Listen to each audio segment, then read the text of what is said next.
You're listening to a Soul One podcast.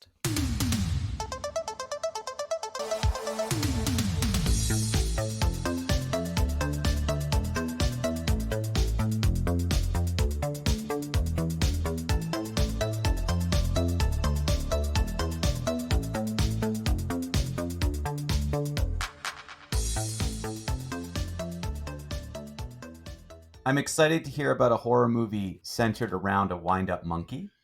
That's kind of cool. I don't know if you're being what's the word? Facetious. Sarcastic? Yes, I don't know if you're being sarcastic. Do you actually think it sounds cool or do you think it sounds lame? I'll reserve judgment, I guess, until I hear about the movie. I just think, I guess we're running out of ideas. I mean, we've known this for a while, I guess. So I don't know if this makes it better or worse, but it's based on a short story by Stephen King. Really? So does that make it better or worse for you? I'd say better. I would say better. There were some those old Goosebumps tales. There was a few, that like horror show and book series for kids. Do you know what Goosebumps? Yeah, no, definitely. 100%. Okay, yeah. There were some stories that they had that seemed kind of ridiculous, but ended up, being kind of cool. So this is a black comedy horror movie. Does that so now the layers, is this making it better for you or worse? We got a monkey toy. It's a Stephen King short story. It also is supposed to be comedic. So better makes it all better. Yeah, this is starting to add up in a way that I'm like, okay, I could see why this was greenlit. And Osgood Perkins, who directed Longlegs last year, the breakout horror hit, directed and wrote this movie and makes a short cameo appearance. I although the turnaround time between Longlegs and the monkey, it was so short that I can't imagine, like, this movie would have already been made, right? Before, you know what I mean? Like, it wasn't like, what I'm trying to say is it wasn't like this movie was greenlit because of the success of Longlegs, because Longlegs came out, I want to say early 2024, like winter time, and this movie came out February 21st of this year. So that's a pretty short turnaround time. Would you not agree? That seems short. I guess it depends. Okay, principal photography occurred in Vancouver from February 5th to March 22nd. So that definitely was, filming started, I want to say, at the same time that Longlegs came out. So they're unrelated. They must be unrelated. Yeah. Because once the movie is kind of ready to go, which is usually months before it's released, the director's done and has moved on. And it all depends on the post-production process, but it's very likely that, this director had a month off or whatever and then took another gig. Like, that would make some sense. I mean, good for him. He wrote and directed both The Monkey and Longlegs, so he clearly has a vision. Are we going to just get right into my review, Mike? This is going to be a little bit of a weird episode. Okay, I was going to say. we're not, no. That was just part of the opening. Like, I was just teeing me up. Yeah, I was just like, oh, that's a good way to start. Because unfortunately, I didn't watch a movie this week. So I had to start the show off somehow. So, and I'm getting over the stomach flu. So we're really... We're having a great time. It's a good week. This is going to be our best episode, and you're welcome. But we're trying our best, needless to say. So anyways, Mike, you did not review a movie because your life is so busy, and this podcast is at the bottom of your responsibility list. So I am let's not go that far, but I mean, the first part of that sentence was correct. I not only watched The Monkey with the stomach flu, I also watched Walk Hard this weekend. Yes. Although in preparation for our episode at the end of the month. To be fair, I didn't yet have the stomach flu when I watched Walk Hard. I watched Walk Hard first. But Dan already had the stomach flu at that point. George was getting over the stomach flu. So I feel really accomplished that I got 2 movies done. I was I was I was very busy. I've been very busy. Fair enough. Here's something, Mike, that I'm gonna give to you to think about, and you can answer on air, Okay. or you can save this for later. But I think you can. Okay. I think you can do a hot take. All right. So, uh, listeners of the show probably know, or I think I've talked about this. We try to limit Georgia's screen time because we're those annoying parents. And for the first like 2 years of his life, like we tried to like really manage his screen time, and now we're slowly introducing screen time. So typically the only media he gets to watch 2 episodes of Bluey while we do his nails. We buff his nails out with a nail buffer because I'm too afraid to cut them with clippers. So that amounts to about 20-21 minutes, probably less because I think each episode's 8 minutes. So that amounts to 16 to 20 minutes a week of screen time. However, we have started introducing chunks of movies to him that he can sit through, because he's not really like, his attention span is only so much. So most kids movies from the 90s are just about an hour and a half, under an hour and a half. So we watch them in kind of like 40-minute, 45-minute chunks. So he's watched what was the first movie you watched? You watched Toy Story with his cousin Hank. He loved it. He watched Lion King with his Baba and Grandpa Jay. Was quite enamored by the songs.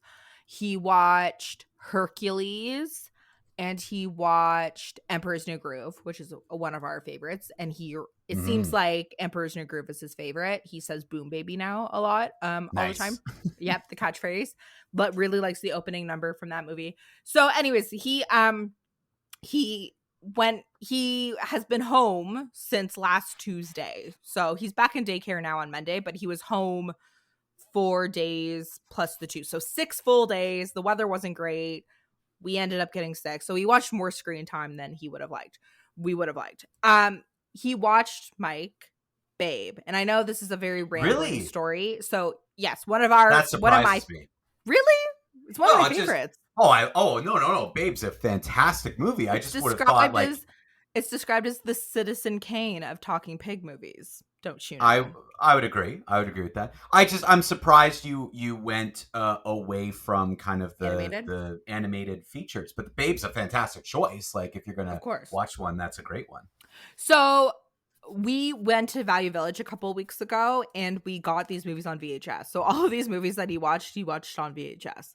I highly recommend, if you have a VHS player, or can get access to one, show your kids movies on VHSs, because it's much easier than streaming. You don't have to worry about the internet. There's not as many, commercials, interruptions. You just skip the coming soon to theaters near you, anyways. So he all of those movies were animated, and then Babe happened to be obviously live action. But here, Mike, so I know this was a very long, meandering story, but so here's what I want to pose to you, Mike. Okay. That movie, Babe, yeah, obviously relies on an animal cast. However, the animals are a mix between live, real-life animals and Jim Henson puppets, animatronics. That's right. Dan and I are watching this movie. We could not tell when it was animals and when it was animatronics. And so my question to you, Mike, why do we not still make live action movies that way? And I know you're going to tell me, oh, we have CGI now, so we want to be safe with the animals. Okay, fine, use animatronics, because those animatronics looked so real, Mike. Yeah. I couldn't tell you when they were fake. But it's because, I think it's because we went away from it for a financial reason. Is like the main reason. It costs more because of the people and everyone kind of involved. But one, I agree with you. But two, I think another issue we don't talk about much because I think we really like to think that everyone in the world is super talented when that's just not true. Like most of us have no skills. Um, Jim Henson was a genius, brilliant. Uh, Long dead. His company did some things for a while. There's no one like him in So you terms of the think things that can we've be created. we've Yeah, lost the magic of Jim Henson? there are movies from the 80s and 90s that used his puppets in a Like variety Dark of things. From Crystal, his I Dark think. Crystal being one, he did a bunch of stuff for the Ninja Turtle Probably movie. Labyrinth. Labyrinth was him. There's a million things, and it only worked because it was him and his Sesame Street crew at that time, right? Like the only reason why they worked, and the reason why everything worked. So I think we lost a legend, and no one knows quite how to do it to that same skill level. And add into the fact that we're not investing in it anymore. Like where people aren't being It's trained just on it. It's not the same thing. We're not spending the money. So I think it's a combo of all those things. okay, fair enough. Like I'll give it to you about the Jim Henson production crew, and I think they actually have been bought out by Disney, and Lord knows Disney's not investing in like real animatronics. No. But it's like so I guess where my issue is, and these aren't great examples, but Sonic, like the recent when people say like, "Oh, it's a live action Sonic," and it's like, no, that Sonic is CGI, and I know it's CGI. That's Right. not, you know what I mean. Whereas Teenage Mutant Ninja Turtles, I mean, you know, it's fake because it's you know, mutant teenage turtles are not real, but like there's a person in that suit, and it Person in a looks, suit. you know, it looks real. Or like Babe, like these animals, like I literally could not tell when it was the puppet or the Yeah. animal. Well, Like, it's when the sheep talks well, yeah, fair that those enough. are for sure puppets. But yes, Fair, I get fair what you enough. mean. It's seamless. It's well done. And so And I when just you're think watching it, you don't think about that. You just think they're animals. we need to we need to go back because I get that it would have been insane to do like a live action Lion King with real lions, but you're telling me that Disney couldn't have done half animatronics, half real, a little bit of CGI thrown in as a dash, or this new Lilo and Stitch movie. Again, they're calling it a live action Lilo and Stitch. No, it's a live cast with a CGI Stitch. That's right. Like that, and it looks like CGI. He does not look like a real thing. And I know No. he's not a real thing, Mike, but like you could have done a puppet. You could have done an animatronic, whatever. And I think it would have been better than this schlop that we're getting. But Hmm. you're saying there's lots of reasons. It's not just one. I I'm think just so. I think there's so. got to be But someone who can do it. But I understand. I think largely, I think it is a money issue. I think yeah. they're like, it's too expensive. Yeah. Anytime I've looked into it further, anytime I've like, done research or looked into it or like heard like interviews and stuff, there's a financial component to it.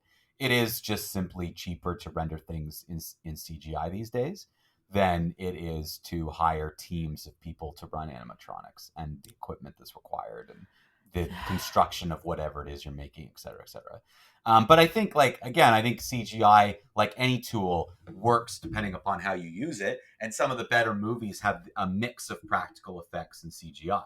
And I think we sometimes you lean too heavy into CGI to save money, but then it ends up not being helpful to your film. Like it doesn't, It's Did just you hear also, that? sorry, go ahead. Well, Go just ahead. on that topic of the Lilo and Stitch thing, did you hear that like Disney's actually looking now at moving away from creating more live action remakes? They realize that their live actions don't work. Is that because of all the drama surrounding the adaptation of Snow White? Yeah, like that box office number was not great for them. So Do that's you a big factor.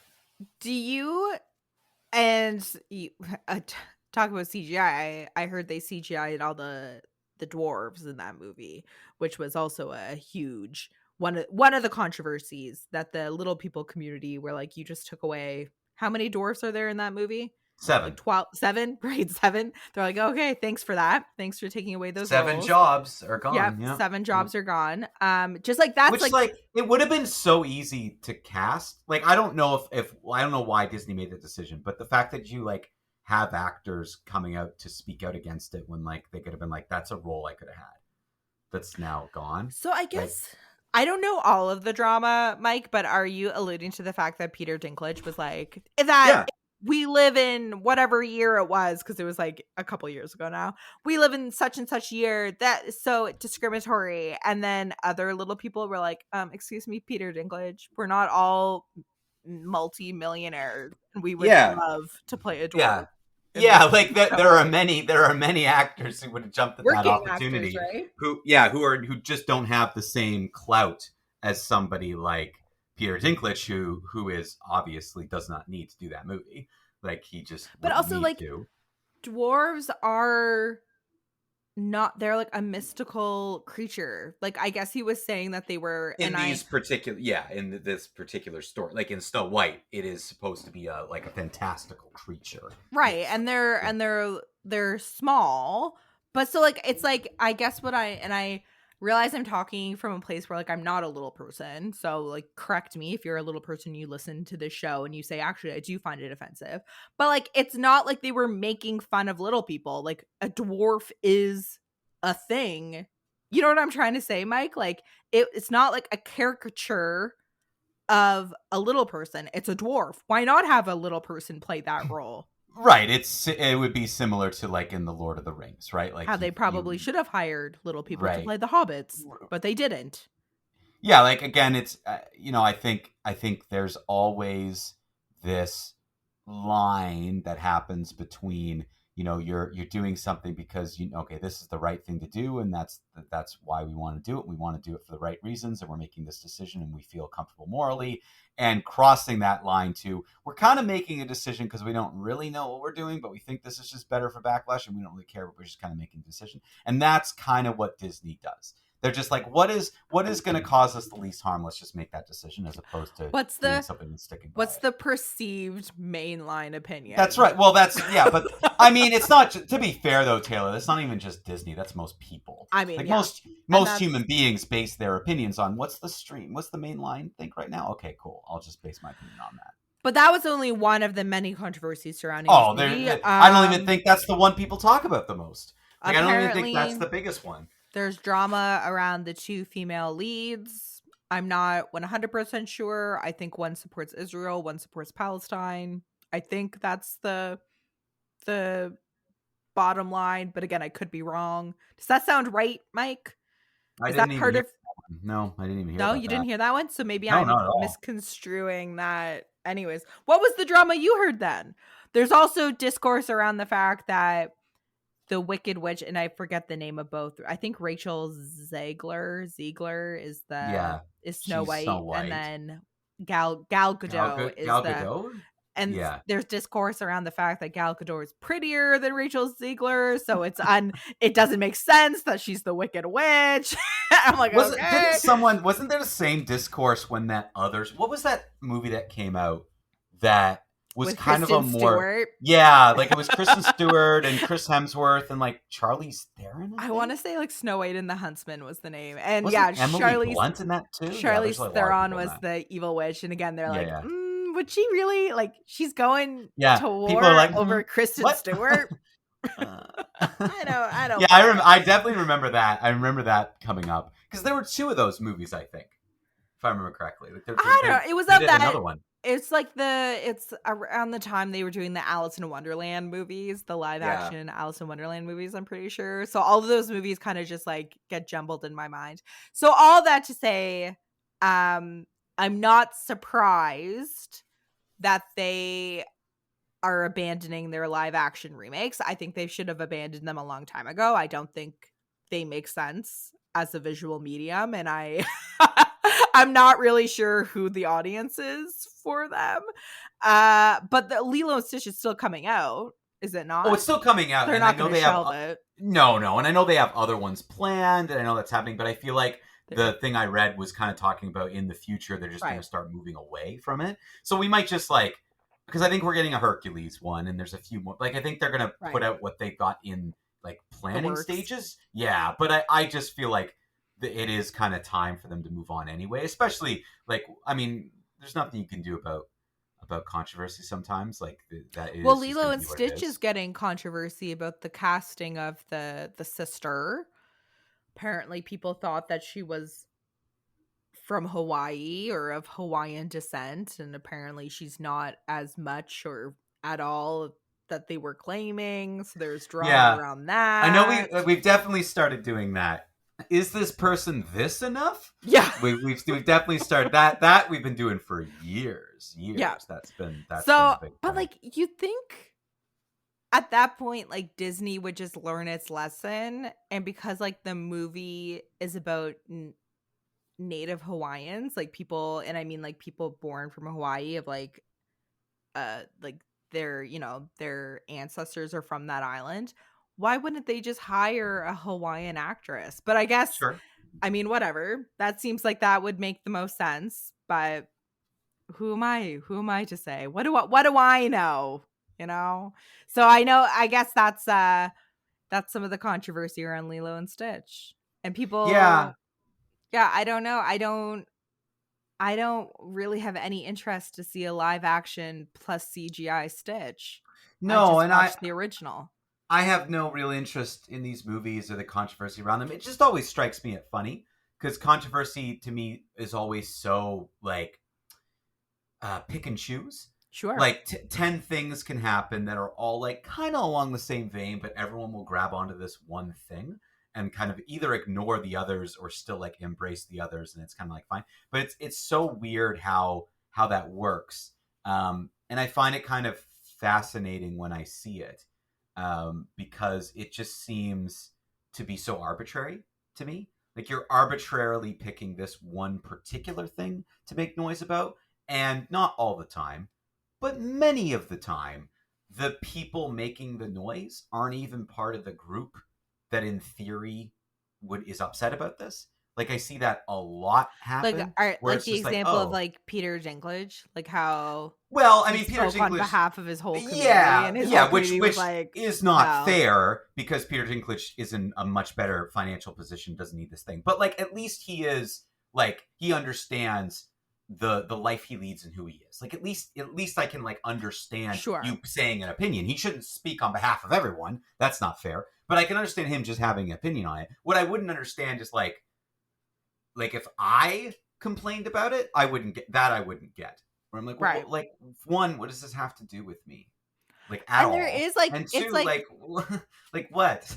Like you don't know. Like you don't know. Again, like you just brought up Taylor. What if there are people out there who will be like, no, I play a dwarf. I don't care. yeah. Sounds like a great opportunity. Like for whatever reason. Like great. Okay. Like I don't. I shouldn't get to choose that. You know what I'm saying? Did you watch it yet? Because it's been released. No, No, no. no. And it's Like not what am it's I? not Nah, come on. longtime listeners of the show will know Mike and I both. You're a little bit more sympathetic to Disney content Yeah. than I am. I Yeah. was never a huge Disney kid growing up. Like I know I rattled off a bunch of Disney content that we showed George, but like to me, like I had like a healthy relationship with that. I'm like, yeah, that's a good movie, but like I'm not a diehard Disney fan. You know what I mean? So again, like I don't have the emotional connection to the IP to really care one way or the other about these remakes. You know what I mean? Like I don't I will say I think the costume design is not good.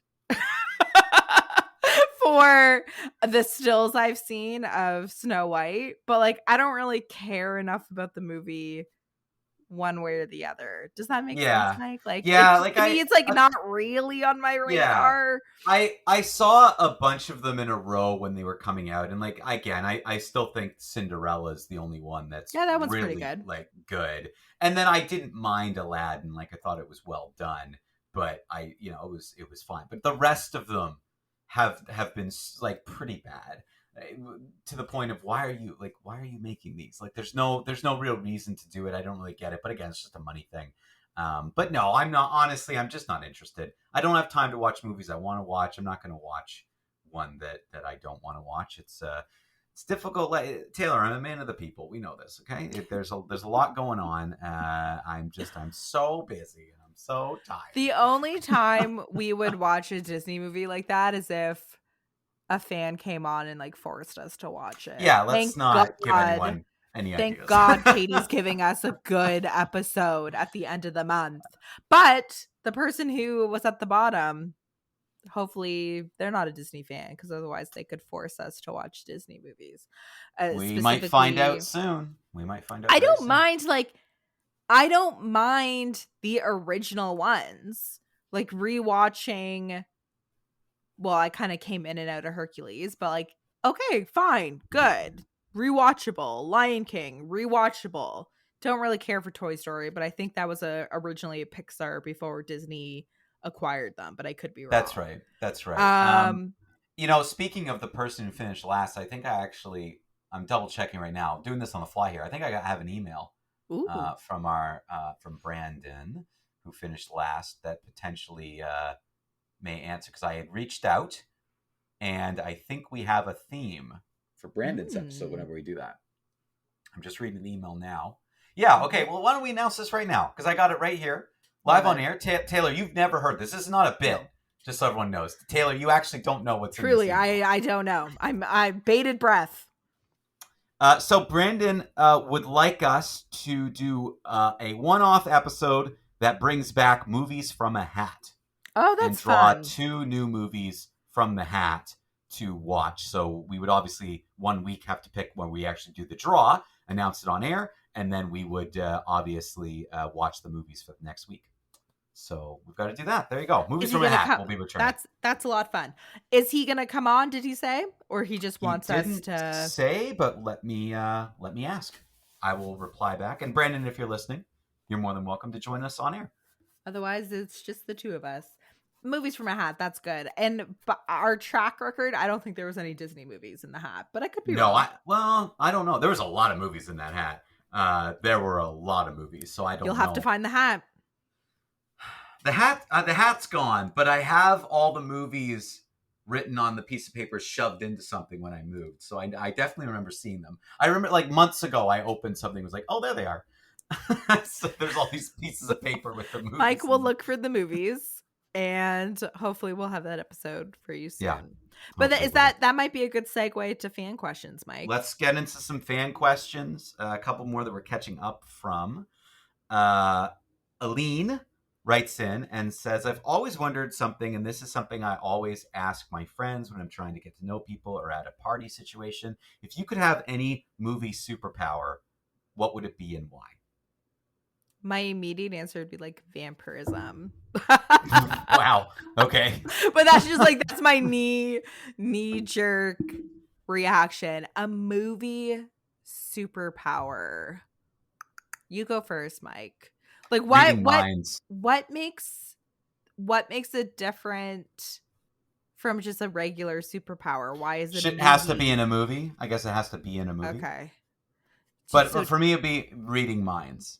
I would love to be able to read people's like thoughts. Yeah. I think that would drive me crazy. Like I would be I'd love it. In bits. Just like you'd have to learn to control it though. Like that's like it's something you have to, like a muscle. You have to learn. Like some of the best episodes of the hit television show Smallville was when he kind of learns a new power. Television. Yeah, absolutely. Smallville was an absolute hit on the old WB. 10 seasons that show ran. And there were many times where, because when he was younger, he didn't have all his powers, and he kind of got them as he was aging and maturing. And he, at the first, would never know how to control them. And part of what the show was basically like in adolescence, his parents showing him and helping to teach him how to like control and focus his powers. Because at the beginning, like even he can like hear. At the beginning he's not able to hear from a distance, but at one episode he finally gets his hearing, and it's like overwhelms him. He can't cycle out what he's hearing. He can hear things over great distances, and it's all like his parents sort of help teach him how to focus himself to try to like listen. And they're just humans; they don't know, but they're just doing the best they can. But that's kind of some of the best episodes, I think, were those ones. So I would say it's all about just learning. I would just have to teach myself some discipline to how to do it. I think I would want to pick one that wouldn't have too much of a negative impact on my life. Like when you think of like the time traveler movies or like the movies where people can change like the course of history or like multi-dimension movies, typically like it's not good. Like you think of like the butterfly effect. You know what I mean? Like Yeah. you're like, "Oh, I know what's going to happen, so I'm going to go back in time and fix it," or I'm going to I can win the lottery cuz I've seen the future, but then you want to like divert other things that so like I think I would want a really mundane superpower, like being able to run really fast or being able to fly. You know what I mean? Like very like not like super I would say like they're not super conducive to like gain, but at the same time like they have the lowest stakes. Does that make Yeah. sense? Like Yeah. yeah, I could run really fast, not break a sweat, go to a different country, then run all the way back. That's what I would do. Yeah. Speed. Yeah. Speed's good. I think it's a good one. Great question. I got another one here. This is interesting. If you could change one thing about a movie that you love, what would it be? Ooh, that's a tough one. I don't see Um, an. I don't also don't see an. Oh, this comes from Ashley. Sorry, I didn't see a name on it. This is a question through the website. Ashley. one movie that I love. So many of the movies I love are just perfect. Um, I remember reading somewhere, it might have been like in a film history course or like a film critique course. And I think it was a director who said this, but I could be wrong, that the makings of a bad movie is when there's voiceover. And like two out of my three favorite movies have direct voiceover. So maybe I would omit the voiceover from The Secret Garden and just let the beautiful Mm. movie speak for itself. Maybe that's what I would do. Any of the movies that I absolutely love that have voiceover, but that's like such a pretentious. I read that and thought, yeah, that director's right. But the more movies I watch that have voiceover, I'm like, it's fine. It's fine. Right? Am I crazy? Maybe they're right. Maybe voiceover It is can be well lazy. used. It can be like voiceover can be well used. It can work. Does Citizen Um, Kane not have voiceover? yes. So Yes. see, great movies that are considered like the best movies. Although I think Citizen Kane's actually really boring, and this is the second time I mentioned Citizen Kane this episode, and I probably have never mentioned Citizen Kane in the course of this I don't think show. it's ever come up on this show And I brought it or the up twice. previous one. I brought it up twice. Okay, well, I'm just gonna stick with voiceover because I think that's the safest. Or like casting. You know what I mean? Like there's a movie that I think is really, really good, but I think Oh, one character I in don't even. particular is Yeah, poor. my one of my favorite books is being turned into a movie, and I You think it have comes talked about this out before. next year. Yeah, this is Project Hail Mary, and I already would change the casting if I could. The fact that Ryan Gosling is playing this role, I just can't. I no, Glenn Powell, this is should he not. play it instead? Yeah, I would take Glenn Powell over him. Absolutely, I think he would fit the role way better. He's the new I'd be hot on board for thing. that. But why is it Ryan Gosling? He can't. He cannot act. He can't act. We're not, Mike, I'm not feeling well enough. We're not getting into this. Okay, all right, all right. That's fine. Not today, Mike. Fine. Okay, one more. Let's do one more. Mm-hmm. Oh, this would be hard depending upon if people hadn't seen the movies, and this might be too difficult. Well, we'll ask it. Maybe we need to revisit this question. So this one comes from Kyle, and Kyle says, one of the things that I really like about a movie is a great twist. Something that catches me off guard and something that I wasn't expecting. And to be honest, I'm one of those people who gets fooled by movies all the time. So I Good might for be one you, of the rare Kyle. people who just gets... yeah, good for you. Good for you. I may be one of those rare people who gets fooled all the times, but it does seem to work on me. Do either of you have a most surprising movie twist that you've ever encountered, one that actually caught you off guard? I want to say, and I've talked about this movie a lot. We have to give spoiler warnings though before you mention. Oh, You okay. should say spoiler warning for what movie, just in case someone's seen it hasn't seen But it. I wasn't going to really mention what the spoiler okay. was. All right. Like what Sometimes the twist if was. there's a twist. I know. It's that can easy. be a spoiler to it's people. very easy to just say there's a twist in that movie. And so that's a spoiler. But this is an M. Night Shyamalan movie, so people expect twists. Oh, okay, of course. Never mind. So the visit, to me, yes. that was not where I thought it was going, and I thought it was handled well. But I also feel like I think I'm a Kyle who probably, I would say that I'm not duped as much as the average moviegoer, but I also don't always see the twist coming from a mile away. You know what I mean? So other people could have watched The Visit and been like, oh, I knew. I knew that was going to happen. But for me, I remember that movie has really stuck with me. And so I think also the mark of a good twist is if it can be spoofed. And I think they've spoofed that, but I could be wrong.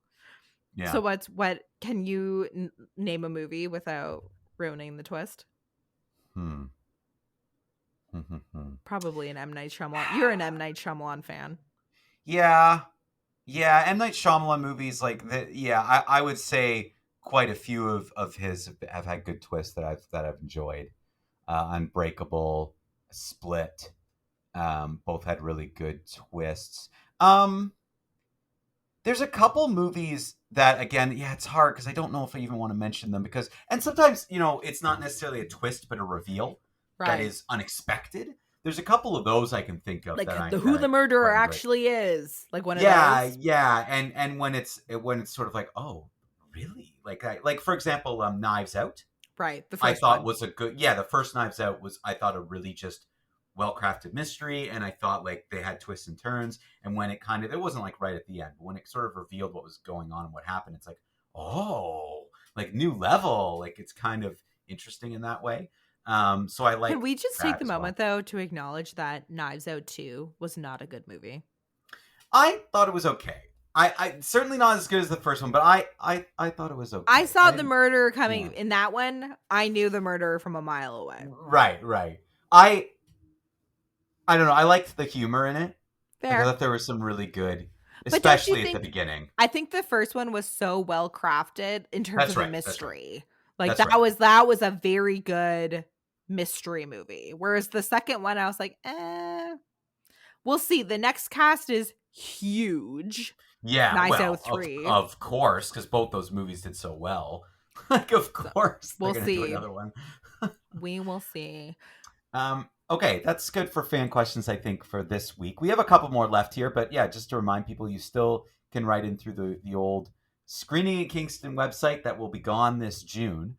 And then always you can go to soul1arts.ca, and you can still email us at screeningkingston@gmail.com. But once we get rid of that website, we'll get a whole new set of stuff. And Mike, that means we're 2 months away from being 1 year of You Had Me at Skip It. No, I don't think that's correct. No? No, I think you and I knew. Oh, maybe. Wait.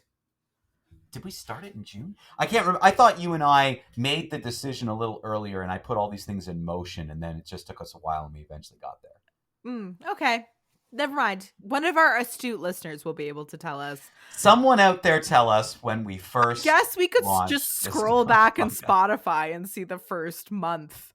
What's the first episode? Well, what's the 6th month? January. 06/06 2024. June. Okay. There you go. So we had a preview episode at the end of May, and we launched it June 6th. There you go. 1 year. Because we did a little preview episode. Because we were a legitimate podcast. We weren't just a radio show. We were a podcast, Mike. That's right. And our first episode was called You Had Me at Furious Newlyweds. Isn't it funny how we just watch so many movies in a year? Everything is just out in one year, out the other. According to the description, I don't even remember we did this as our first episode. We must have done. I'm guessing Austin came up with a game. So according to the description, it says right here. This week, co-hosts Mike and Taylor are put to the test by producer Austin with his own version of the Newlyweds game. Special guest Tyler Vance joins our first episode as hosts Mike and Taylor are put to the test. How well do they know each other's movie tastes? Taylor also reviews Furiosa, a Mad Max saga, and Yeah, Mike that I was reviews gonna. If.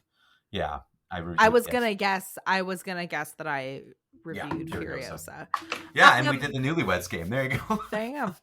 Austin will have to make us a game for our 1 year anniversary on this. Absolutely. You heard it June, here first, whatever. Austin.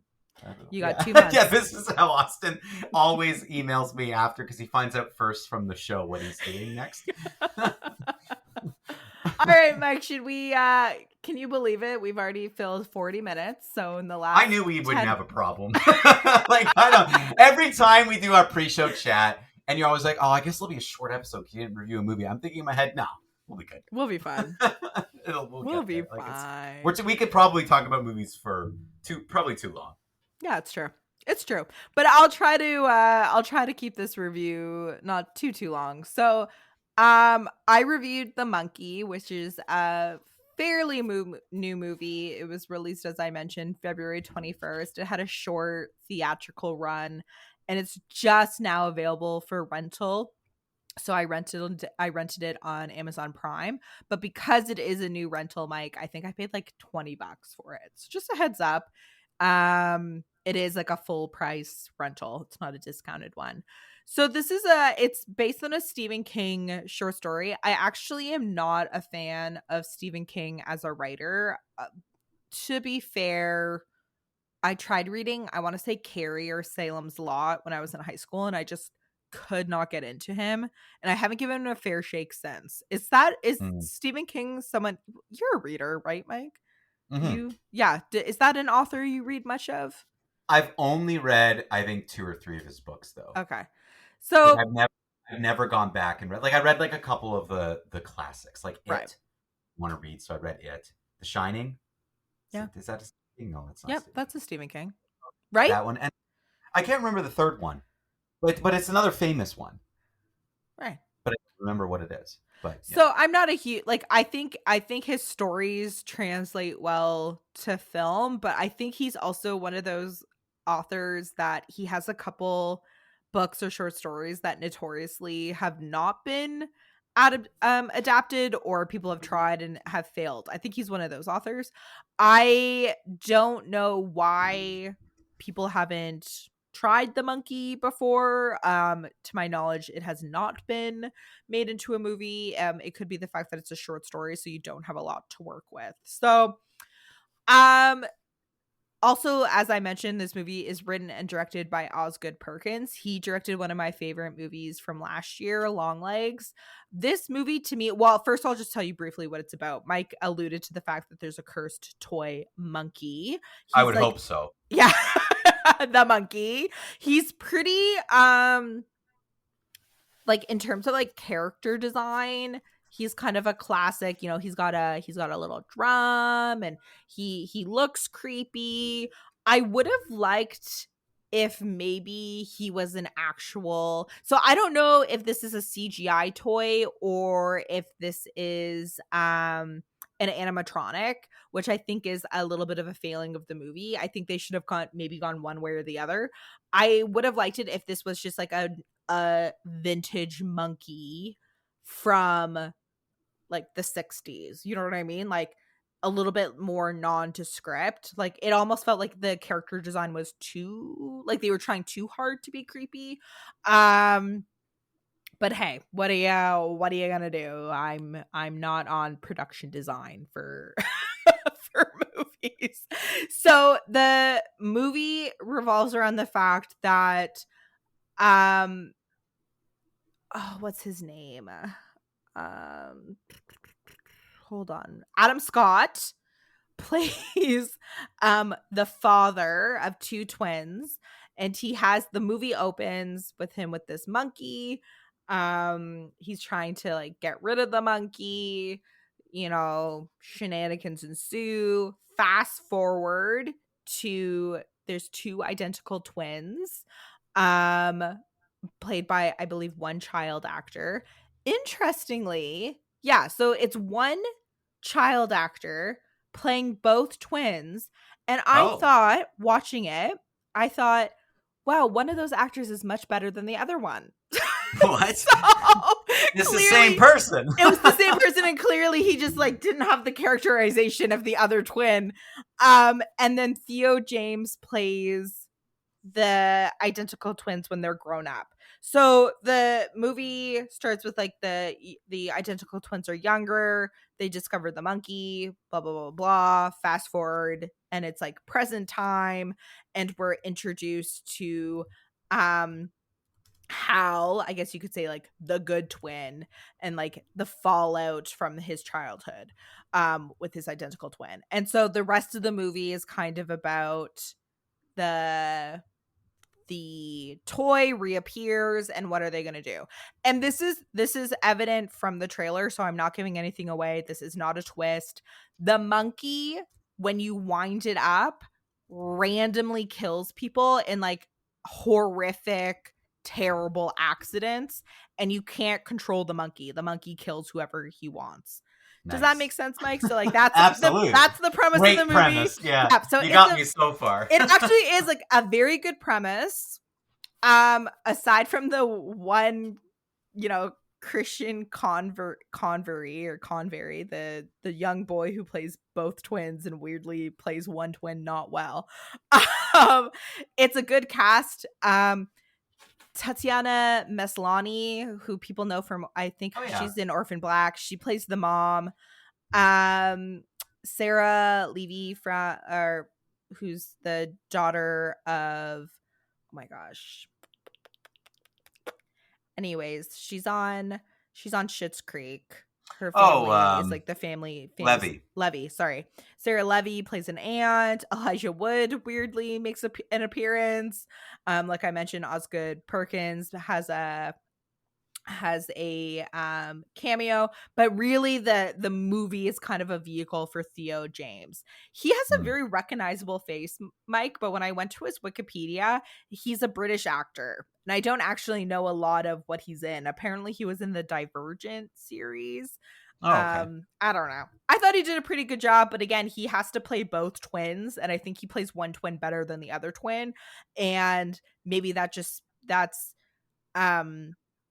it's hard. It would be, I could, as a non-actor, I can imagine that it would be difficult for one actor to play two characters in a movie. And I know you talked about Split, and I think that actor plays like 40 characters and he's like one person. So some people can do it.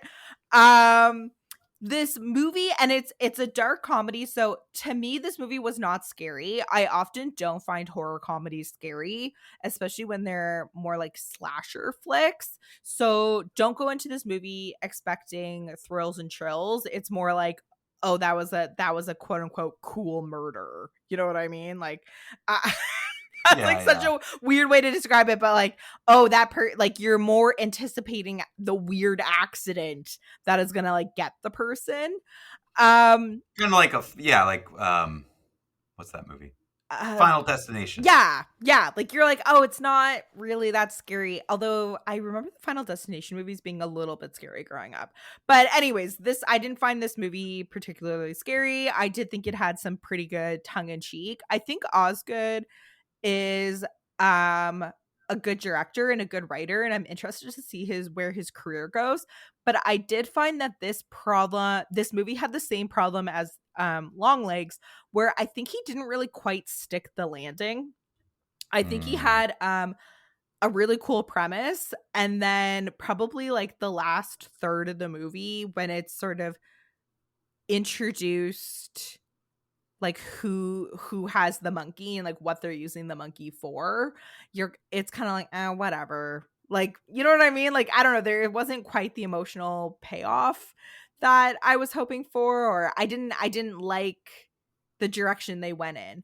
And that was kind of like, that was like Longlegs. Like Longlegs had a really interesting premise, but then he was trying to tie too many loose ends together and to make it make sense. Whereas this movie had the opposite problem, where the plot kind of loses steam and you're kind of like, oh, I have to end this thing. You know what you know what I'm explaining, like what I'm trying to describe. So like the first movie had too much going on, and so that's like why the ending was not great. And then this movie he was trying to make an ending from a short story. Like he was trying to stretch a short Yeah. story into a full feature length. So I don't know, like I'm going to give him one more movie Yeah. because I love his visual sense. I love his storytelling. I think he like gets pretty good performances out of people. I love the humor in his movies. I definitely see his vision, but as a writer, like he just cannot stick the ending. So I wonder if he needs a writing partner maybe where he does like the storyboard and maybe even most of the dialogue, and then someone comes in and kind of like tidies up the end for him. I don't know. I'm going to give him one more chance. This movie was relatively well received. It looks like it's grossed 64.8 million worldwide against a budget of 10 to 11. So that's pretty good. Yeah. Wouldn't you say, Yeah. Mike? Like it made back I its would. budget. So It's a long as it makes small. back its budget, that's a pretty solid go. I mean, again, for smaller studios, you don't have as many additional costs into it. So, you want a movie to try to make back what it can.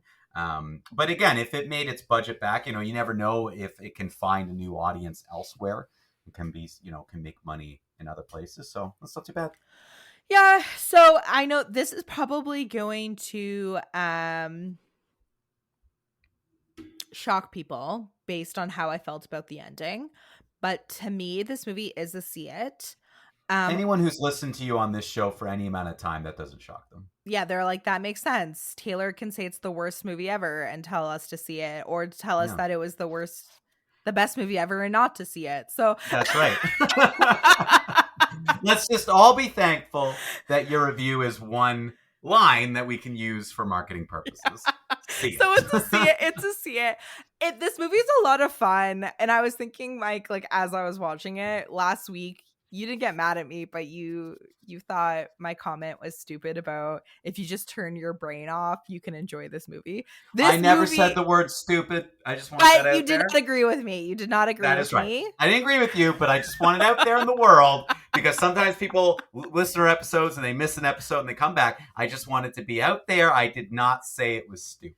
Right. So you did not agree with me, but this is one of those movies where if you can kind of just turn your brain off and you're just along for the ride, and it's a little bit stupid, it's a little bit silly, the kills are a little bit crazy, but it's fun. It's fun, and I think it's I also have a lot of grace towards original content, Mike. Movies Yeah. that aren't a remake. I mean, this is an adaptation, but it's not a remake. It's not part of a franchise. It's a small budget.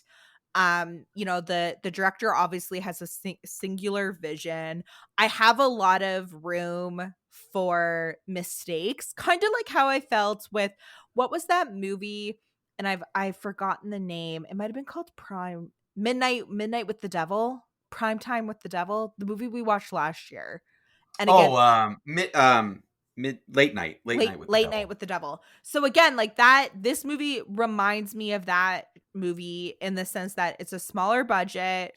Um, it has like a relatively straightforward plot. And I thought with that movie too, they didn't stick the landing, but I'm pretty sure I said it was a see it.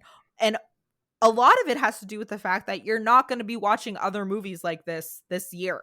You know what I mean? Like you might as well go out, watch a fun little silly horror movie, and it's going to be a little bit different, but as long as you can, be along for the ride, I think you're going to have fun. Sounds good. There you go. That is, it sounds interesting. I think The Monkey, I think this is about the fourth or fifth movie in the past 3 years with the title The Monkey. But sounds Well, I good. think the movie you reviewed was The Monkey Man. The Monkey Man, that's right. So That I it's famously typoed in my Instagram review, The Money Man.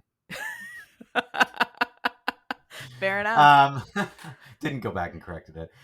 So before we let everyone go here, just a quick reminder that 3 weeks from this episode, we've got Katie Wilson coming on for our kind of fake movie music biopic episode.